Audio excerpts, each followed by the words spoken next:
Madre mía, la que se ha liado con nuestro anterior vídeo de los barcos buenos y malos. Están los foros que echan humo.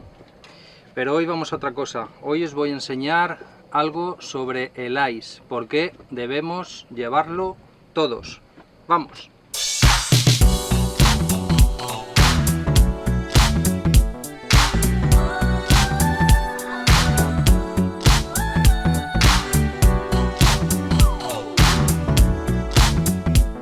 El ice es un sistema automático de identificación. Esto lo que quiere decir es que para que los barcos puedan vernos y nosotros ver a otros barcos. Yo os voy a enseñar el que tenemos nosotros a bordo, que no es otro, sin hablar de marcas, porque a nosotros no nos pagan por promocionar una marca, ni nos lo han regalado el ICE, ni nada, nosotros lo hemos pagado.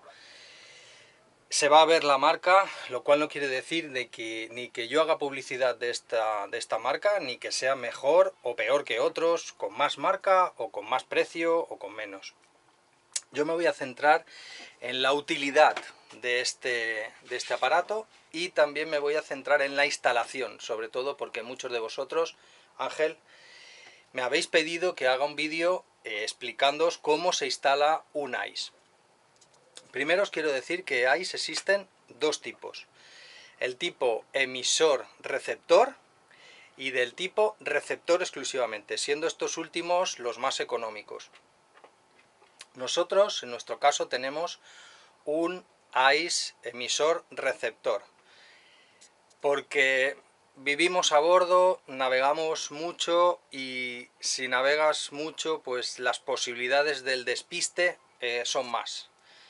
El bajar la guardia porque te acostumbras a navegar o porque, por ejemplo, este año de coronavirus hay muy pocos barcos, te puedes relajar y este es un elemento de seguridad fundamental, porque en un momento en el que tú te despistas, él no se despista. También tengo que decir que no es obligatorio, con lo cual hay muchísimos barcos que no lo llevan, incluidos aquí en Grecia, por ejemplo, o en Albania, o en Turquía, o en Croacia, donde hemos estado. Los barcos de pesca no están obligados a llevarlos. No barcos de pesca de 4 o 5 metros, barcos de pesca de 20, de 30 y de 40 metros, que evidentemente te pueden tirar abajo. No están obligados a llevarlos, pero muchos otros sí que los llevan, incluidos veleros de recreo. Yo diría que la mayoría ya tiene un equipo de estos. Bien, para centrarnos en la instalación, os diré muy pocas cosas, porque es relativamente muy sencillo. Creo que está al alcance de todo el mundo poder instalar uno de estos equipos. En primer lugar tenemos el cable de la antena, que es este. El cable de la antena, que en nuestro caso, ahora la enseñaré, está arriba en el mástil de mesana. Luego os voy a hablar de las antenas más explícitamente, de cuáles sí, de cuáles no, de qué manera, cómo y tal. Ahora de momento solo os quiero enseñar el equipo y el cableado que lleva, que en principio podría ser lo que más miedo, lo que más respeto le da a la gente. Tenemos la antena de VHF que va conectada con un conector PL, muy fácil de soldar. Os enseñaré un conector ahí arriba para que veáis cómo se suelda y tal. El conector GPS es este blanco y también viene con el GPS. En este caso no tendríamos que hacer nada más que poner la antena receptora GPS, conectarla aquí, viene con su conector, no hay que hacer nada, solamente conectarla. Y si es un barco de fibra, poner la antena prácticamente en cualquier sitio. Si es un barco de acero o de aluminio, pues la antena sería mejor sacarla al exterior de alguna forma. Por abajo tenemos tres conectores. Este, que sería el de la alimentación, simplemente le daríamos 12 voltios. Este, otro, el del centro, en nuestro caso, nosotros es un ICE Camino. Este del centro sería el cable del conector NMA 2000 para conectarlo a la red que ya tenemos a bordo, para ver las alarmas ICE, la configuración del ICE y todos los objetivos ICE, verlos en los plotters o en las tablets o en el móvil o en el ordenador, donde queramos. Y luego tenemos por último el cable, el conector este, que lo llevan casi todos, es el NMA 183. Es un cable que, como veis, está llenísimo de cables, de conectores para múltiples funciones. En nuestro caso no lo usamos, solo usamos 2 hilos de ese mazo de cables del NMA 183, que lo usamos para la inhibición de la señal de transmisión de nuestra situación. ¿Qué quiere decir esto? Esto quiere decir que nosotros tenemos un AIS receptor emisor, pero esa parte emisora nosotros podemos cortarla en cualquier momento. Bien sea porque no queremos ser detectados, hay algunas zonas del planeta en las que no nos interesa que alguien desde tierra nos localice. En ese momento pues quitaríamos el reflector del radar o quitaríamos la señal emisora, pero sí nos quedaríamos con la señal receptora para estar al tanto de lo que pasa a nuestro alrededor. Son los únicos 2 hilos que usamos de ese mazo. Y ahora os voy a hablar un poco más de las antenas, de la sección de cable, del tipo de cable para la antena VHF, qué antenas. Estoy con vosotros en un momentito. Bien, y ahora desde aquí os voy a decir unas cuantas cosas que tengo apuntadas en la chuleta, obviamente, para que no se me olviden. El AIS se le puede considerar un tipo de radar, no es un radar físico, sino es un radar, digámosle, voluntario. Tú solo vas a ver aquellos barcos que tengan la obligatoriedad de llevar el AIS emisor, de modo que es un complemento perfecto para el radar, ¿no? Los AIS existen de 2 tipos, el clase A y el clase B. El clase A es el que llevarían los barcos mercantes y todos aquellos que estén obligados a llevarlo, bien por su peso, por su masa o por las circunstancias que la autoridad les haya dispuesto. Y luego está el AIS clase B. La diferencia básica entre la clase A y el clase B es la potencia de emisión. La potencia de emisión en el clase B es mucho menor, los costes del equipo también son mucho más asequibles. Y yo no soy de obligar a nadie a casi nada, pero esto sí que encuentro que es un tema muy interesante, porque habría muchísimos menos abordajes de los barcos mercantes, o sea, de los profesionales, que son los que básicamente son los que nos hunden a nosotros, ¿no? Bien porque no nos ven, bien porque no nos ven, no quieren maniobrarnos, en fin, por ese tipo de cosas, porque en los puentes pues pasa lo que pasa. El caso es que los que nos vamos al fondo del mar somos nosotros. Como digo, hay 2 tipos, clase A y clase B. Las potencias, claro, dependiendo de las potencias de emisión de los AIS, nos van a captar más o menos, o mejor o peor. Nosotros nos vamos a centrar en los clase B, que son los más asequibles a nuestras economías. Volviendo al tema de las antenas, me he olvidado el conector.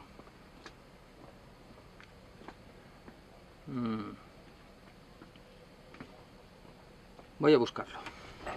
Y ya estoy aquí de nuevo. Este es el conector PL, que sería para la antena de VHF. El cable que vamos a usar es RG58.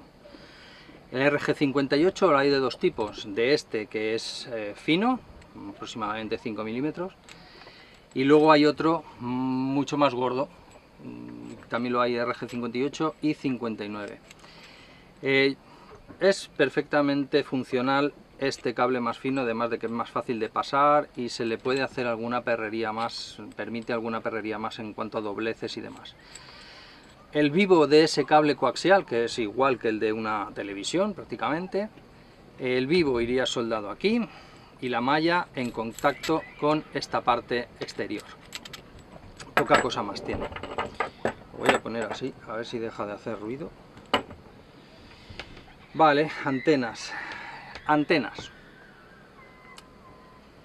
Los AIS tienen una frecuencia específica de emisión de nuestra situación, que eso lo hace por la VHF, por la antena de VHF.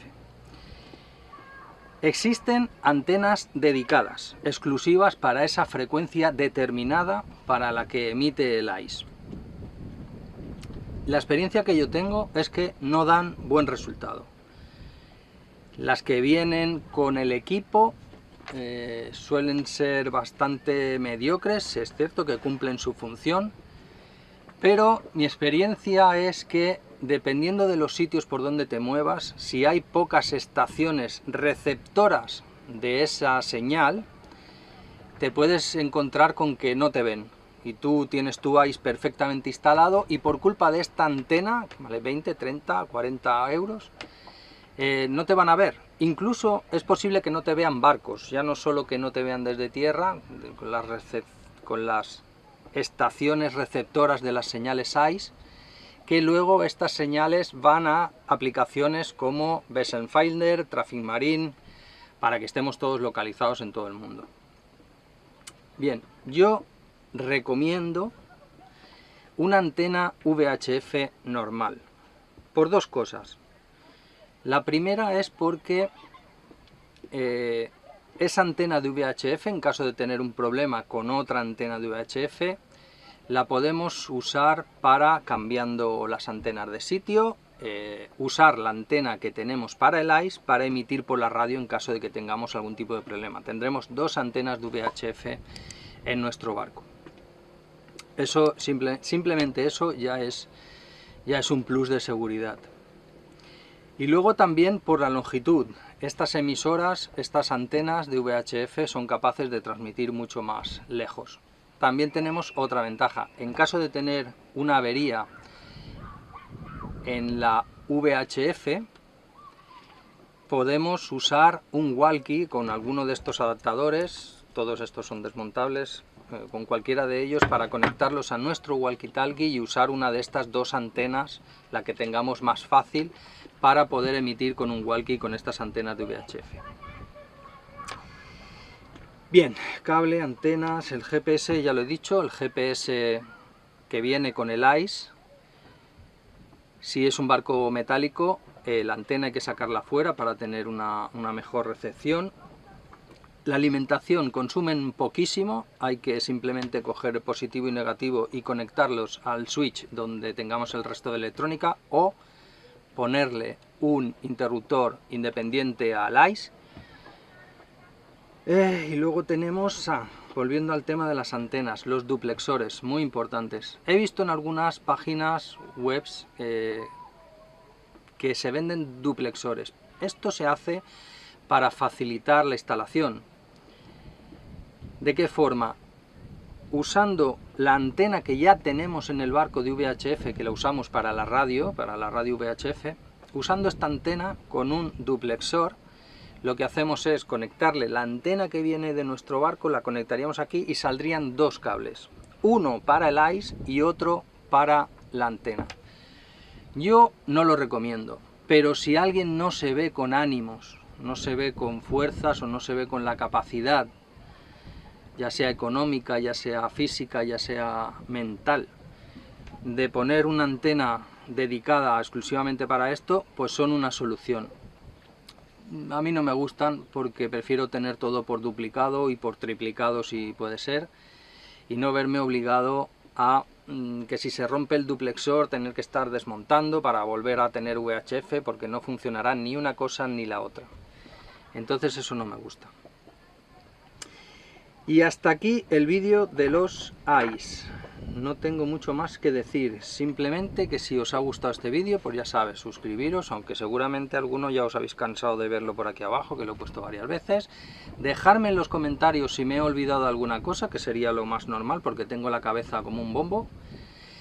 Y también quiero decir que el vídeo de los barcos buenos y malos ha levantado muchas ampollas y que estoy preparando la segunda parte. Dejármelo aquí abajo si tenéis interés en que sea el siguiente y intentaré hacerlo. También quiero decir que he visto en muchos foros extranjeros, ingleses, Argentina, Uruguay, Chile, que en los foros se ha puesto el vídeo este de los barcos buenos y malos. Evidentemente ha tenido muchos comentarios positivos, muchísimos, algunos de ellos negativos, y me extraña que curiosamente los que ha tenido más negativos ha sido en un foro español, un mediocre foro español apenas importante, donde prácticamente hay muy poca gente a la que tener en cuenta. Pero me ha sorprendido gratamente el foro argentino que me ha recomendado un suscriptor, el cual he sacado buenas ideas para hacer la segunda parte. Ha sido una charla muy constructiva y estoy empezando a pensar que quizás el valor del navegante no está en Europa. Curioso. Bueno chicos, os dejo hasta el próximo vídeo. Chao.